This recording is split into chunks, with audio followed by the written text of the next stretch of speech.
Alrighty, morning, folk. How's things? Coming to you from Mark's house. Woke up this morning. I think I've been getting a little spoiled. Waking up in the mornings to 30, 40 degree weather was really fun. But then we just got this vortex that came down. That polar surge just came down last night. It rained all day, and then the rain finally stopped. And then the wind kicked in. We had 50-mile-an-hour winds. The gusts were just hitting the van like crazy. It hit so hard, it would rock so hard, it would wake me up at night a couple times. But, it's on nights like those. I'll tell you straight up, I thank God so much for that van. Because, if it wasn't for that and I was out and about and not in the sticks of bricks, that would suck. But I thank him so much for that van.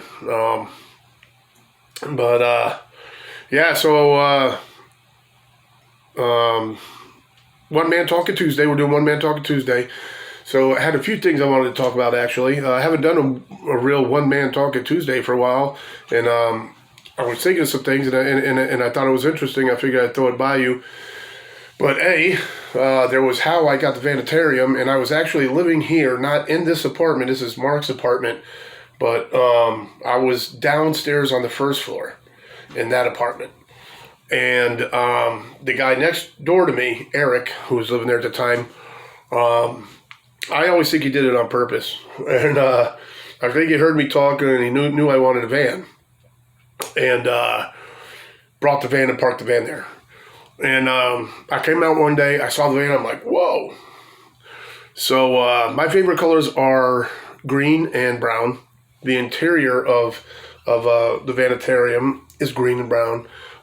Exterior, of course, is green and white. You've seen the outside of her and everything. Yeah, you've seen the inside. You've seen everything about the Vanitarium. But yeah, so my favorite colors basically, and she ran like a top. He started her up. She ran beautiful. Then he decided, yeah, I'll sell it. He gave me the price and everything. And I was like, yeah, cool. So I still hadn't given the money. I was still up in the air because what happened was I would try to start her. She wouldn't start. She was getting spark. She was getting gas. Everything was fine, but she wouldn't turn over. And my diagnostics, I ended up thinking it was going to be a crankshaft sensor. $70, $80 fix. My son came over. I let him go in there and say, I'm thinking about getting it. And he got in there and he grabbed the wheel and he had this big, I'm going to put a picture up of it, had a big old grin on his face and everything. And I was like, oh man, I got to get this thing. So then the next day, he was at the bus stop. Every morning, I used to go to their bus stop, see him off to school, and then every afternoon I come and make sure I was there when they got off the bus. And I went there. As I'm walking down the road, I can hear him talking to his friend. He goes, my dad's getting a van. It's such a cool van, da-da-da. And that pretty much made up my mind. I was like, oh, well.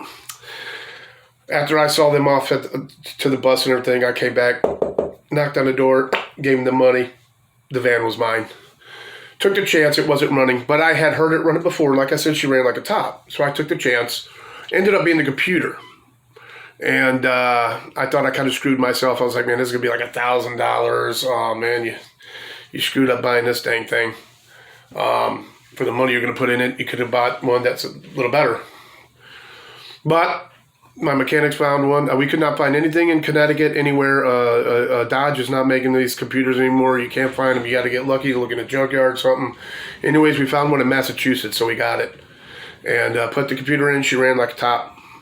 And she has a couple issues here and there. She's got to get fixed. But I always had, a nomad's heart, the rambler spirit, always wanting to go out and explore and do things, trying to get this lighting better there. But always wanting to do things, to go places and everything. And my kids were moving to Ohio with their mom, I told her, I said, I'll let you move out there. It's a beautiful neighborhood. And out here where we're at, this is just this is ghetto, let's face it. But so I said, yeah, go ahead. It's only an 8-hour drive. I said, but in order to do it, you got to help me get my license. She helped me get my license. Deal's a deal. And they got a really nice place out in Ohio. So anyways, I decided, since they were in Ohio, what's the point of putting $700 a month into this man's pocket when I don't need this place anymore? I have a van. So I fixed the van up a bit. I did the build for the bed and everything. She was a lot different than she is now back then. I had watched Chrome's video, and it was the one how to do a van build for 200, or under 200 or something like that. And so I decided, I listened, I took his advice and said, okay, I don't need all the bells and whistles to start this. So I went out there, just did my thing, and it worked out freaking awesome. I love the life. I love it. I love living in a van. The only time, really, I don't sleep in the van is if she has to be worked on and it's overnight, I'll crash at a friend's couch or something like that, or rent a room. And when my kid visits, when they come here, I always get a room, and me and my son hang out and spend the night together and hang out and do everything, you know. That's the only time I sleep inside. I have gotten a room one time, and it sucked. I wanted to go out in the van, to be honest with you. I didn't like being inside anymore. But I love the life. And I can't wait to... I've been stationary a lot because I figured it would be wise to save up the money. You know, before I get out there and anything major breaks, I can fix it, make it back, and keep on and stay on the road. So I am basically getting to that point. Buddy's going with me on this this road trip, so I think everything's gonna be cool. I have the money to back up, so I'm ready to rock and roll and be less stationary. But anyways, that's how it came across the Vanitarium. I took it as a sign. I'm like, I want a van. It's my favorite freaking color, and it's sitting right out in my backyard. Yeah, there's a sign. God wants me to get this, so I took it. And the kid, my son, loving it. That helped a lot. You know, I said, that's it. I got to get it. So that's how I got the Vanitarium. And the other thing I wanted to talk about was the things I've learned while on YouTube. I had started, believe it or not, I've been on for, I don't know, about 2 years now. I started the channel a little bit before I was full-time, and did a few videos. My son had spent the summer with me. So me and him did a few videos. We went to Gillette's Castle together. We went to the dinosaur park together. Those are older videos, and if you go back to check them out, you want to look at the re-edited version, because that's when I got my, I use Filmora for my editor, and when I got the Filmora, the videos were kind of coming out a lot better. So if you look at the re-edited version of those are pretty cool. My favorite video that I've done is the dinosaur park with my son. One of the things I've learned, and I certainly wish I had learned this a while ago, was that, yeah, sorry about that. Had to hit pause. The wind is still howling like crazy out here, so I thought I heard something rolling around out there. I didn't want Mark's stuff rolling around on the porch out there in the wind. But anyways, yeah, like I was saying, I wish I learned this stuff a while ago, is like somebody would subscribe to me or something, you know? And I'd be like, hey, cool, another subscriber. And I wouldn't reciprocate. I wouldn't talk, you know, they would come and say something. I wouldn't go check their stuff out. Stuff like that. And I knew nothing about the live streams, like going on live streams, introducing yourself to people, learning about this, and meeting new people. I wasn't doing any of that. I was just putting content up and seeing what would happen. So as time went on, I started realizing more and more people would start. I went on Camo Dave, and I would watch Camo Dave a lot. I used to watch Camo Dave a whole lot. And as a matter of fact, a few people on my chat, I believe I got, as subs on my channel here, I believe ended up coming as a result of Camo Dave. I believe Bob's Adventures, I believe we met on Camo Dave. And even, I think, maybe even Man Life Rocks. Ray, I believe I believe it was either Camo Dave or maybe through Bob's Adventure or something. But anyways, you know, I started meeting more and more people. And then they would comment, and I'd be like, hey, thanks. So I'm like, wait a minute, let me go check their stuff out. And they're van lifers too. So then I would subscribe to them and comment on them, and then it just kept going back. So now I learned, it's like, okay, but I was the type that I just put out content. I don't talk a lot to people. I don't this and that. But I started doing that, and now I'm at 362, I think now. The Boondock Brigade is getting up there, but which is awesome. I thank all of you for that. But another thing is the live streams. I started going on live streams. I'm not a huge fan of live streams, I'll be honest with you. But I started meeting a whole lot of people on the live streams. The first live stream I ever went on was with Mark and Carrie at The Art of RVing. They started meeting a lot of people on that stream, and Mark is also, every time I go on their live stream, he's like, hey, Boondock Charlie, hey, and it's really cool. And then also there was a RV on the Wayside that I ended up meeting through The Art of RVing. So I started watching his. He went on Saturdays, so almost every Saturday I watch Donovan over there on RV on the Wayside. And he's awesome, and he did a shout out, and he showed the video of me and my son the first time he saw deer out in the wild, and that was really cool. And after a while, Van Life Rocks, Ray, he started doing live streams, and he gave me a shout out. I mean, he supports my channel all the time, always commenting, always watching my videos. He's awesome. You guys should really go check him out as well. All these people I'm mentioning, you go check them out. RV on the Wayside, The Art of RVing, Van Life Rocks.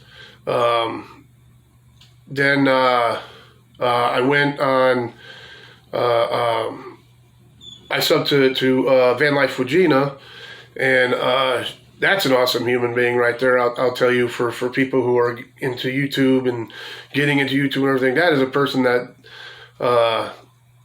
helps out a lot of people. I went on, who was doing the live? The live stream was Nomadic Van Man, Wayne. He's awesome too. Go check him out. I was on his. He just happened to go live. He started doing live streams, and he was practicing his live stream, and Gina was on there with him. So I happened to go on YouTube and say, "Hey, what's up?" I noticed they were live, so I went on there, and then Gina's the one that also taught me how to do the description, put the hashtags in there and everything, and my videos seem to be getting a lot more, not more views and everything because of it. So Van Life with Gina, another awesome human being on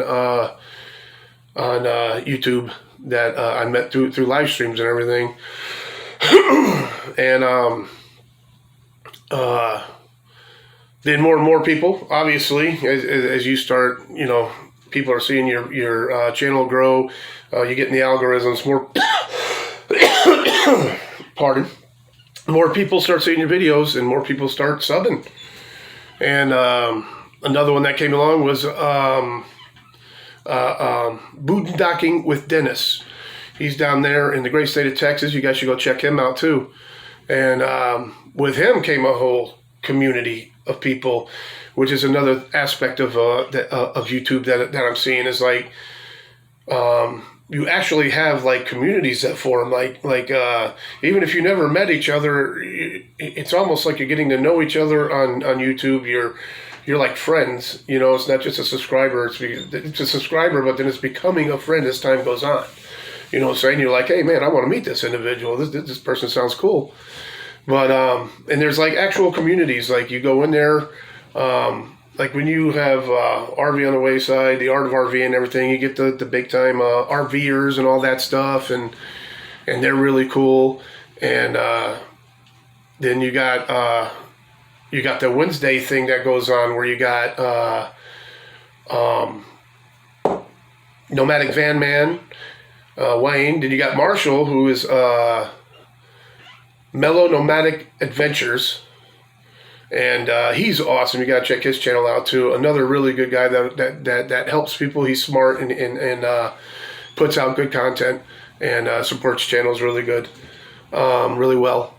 So and then after that is Ray Van Life Rocks, then Paula, Van Vita Travels, and then Gina with Van Life with Gina. So you got a whole community right there, you know, and one after another. You just watch these live streams and one after another, and you meet a whole lot of very cool people and friendly people. And I wish I had known this when I first started my YouTube channel, and probably would have grown a bit quicker. But anyways, I figured I'd share that with you. I was just thinking of this all night. I thought that was so cool how YouTube. Yeah, had to hit pause again. But anyways, yeah, usually I do the One Man Talking Tuesday, but a lot of different things have been coming up. Trying to get the solar, trying to get the van all fixed up, ready for the road trip. Health issues with my buddy Mark over here and making sure everything's all right over here and everything, and doing what I got to do. But usually I do the One Man Talking Tuesday. Like, I'll just pick a subject and talk about it. And also what I want to start doing is Shout Out Sunday. And I'm going to pick like one channel every Sunday that, subscribes to me, comments, likes, and all that, watches my videos and stuff like that. I want to take one of those channels and just give them a quick shout out every Sunday. And I'm just some small little channel, but even if they don't get a bunch of subs because I shout them out, I just want to give them the respect they deserve because they help me out. I want to help them out. But anyways, I think that's going to be about it. For this day, this One Man Talking Tuesday.